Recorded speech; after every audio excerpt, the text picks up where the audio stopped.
प्रतिभा समय और परिस्थिति की गुलाम नहीं होती है। किसी भी समय और किसी भी परिस्थिति में प्रतिभा बलवती हो जाती है, एक नए मोड़ पर इंसान को खड़ा कर देती है और वो इंसान मूल रास्ते से आगे बढ़कर एक खास रास्ते में चर्चित हो जाता है। ऐसा ही व्यक्तित्व है, ऐसा ही शख्सियत है डॉक्टर संगीता सागर, जो हमारे साथ साहित्यिक चर्चा के लिए बनी हुई हैं। मैं प्रमोद नारायण मिश्र बिहारी लाल चैनल के लिए इनका स्वागत करते हैं। बहुत बहुत धन्यवाद सर कि आपने मुझे इस चैनल पर एक साहित्यिक पर चर्चा के लिए बुलाया। इसके लिए मैं आपका बहुत आभार प्रकट करती हूँ। संगीता जी, आप LIC में बड़ी अधिकारी हैं, हिंदी विषय भी नहीं रहा है आपका, फिलॉसफी रहा है, फिर आप साहित्य क्षेत्र में कैसे आई? बहुत अच्छा सवाल किया है सर आपने कि मैं LIC में अधिकारी हूँ। तो सर ये तो मेरा रोजी रोटी कमाना है और साहित्य क्षेत्र में साहित्य से मेरा लगाव बहुत बचपन से ही था। हालांकि मेरी कोई साहित्यिक पारिवारिक पृष्ठभूमि नहीं रही है, फिर भी मेरा साहित्य से लगाव रहा और जैसे जैसे मैं बड़ी होती गई ये लगाव बढ़ता गया।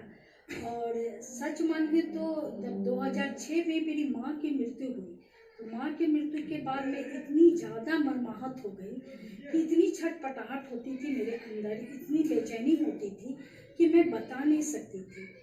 उसी समय मैं अपने इस बेचैनी और छटपटाहट को एक शब्द रूप देकर कागज के पन्नों पर उतारने लगी और इस तरह मेरी पहली कविता का निर्माण हुआ, उसका माँ तेरे जाने के बाद। और यहीं से मेरे साहित्यिक जीवन की शुरुआत।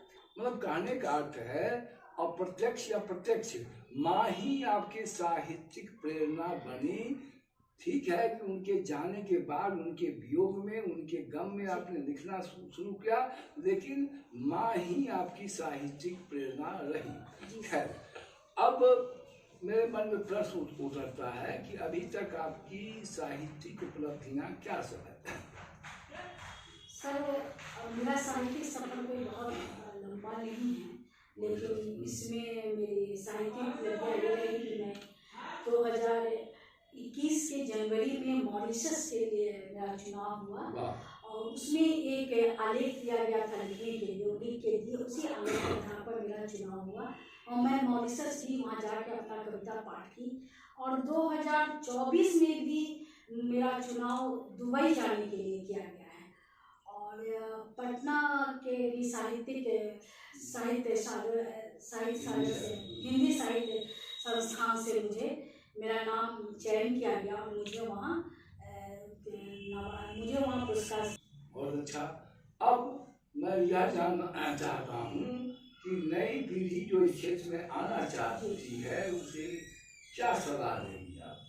नई पीढ़ी मतलब 10-12 साल के लड़के या सर, साहित्य और लिखना क्या है, एक क्रिएटिविटी है और इसमें अगर नए उम्र के लड़के लड़कियाँ आना चाहते हैं तो उनके लिए ये जरूरत भी है उनके अंदर कुछ रचनात्मक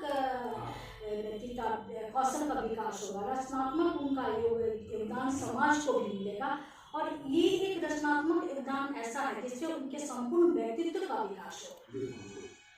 अब एक कवित्री का इंटरव्यू लिया जा रहा हो और उसकी रचना न सुनी जाए, ये अच्छा नहीं होगा। इसलिए मैं चाहता हूँ कि एक रचना आप सुना दें हमारे दर्शकों।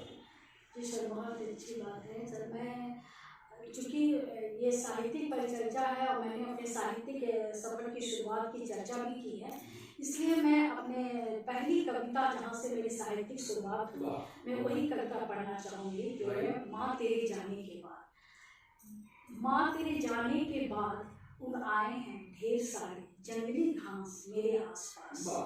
माँ तेरे जाने के बाद उग आए हैं ढेर सारे जंगली घास मेरे आसपास और खड़ी कर दी गई हूँ मैं अर्थात के नन्ही जमीन पर जहाँ नहीं है मेरे सर पर तेरे आशीर्वादों का कोई छप्पर। माँ तेरे जाने के बाद सब कुछ है अथावर, कहीं कुछ रुका नहीं, थमा नहीं, न मैं और न ही ये समय, फिर भी तुम्हारे जाने के बाद पराये से लगने लगे हैं अपने ही लोग। अजनबी सा लगते है अपना ही गंध, अपनी ही पहचान।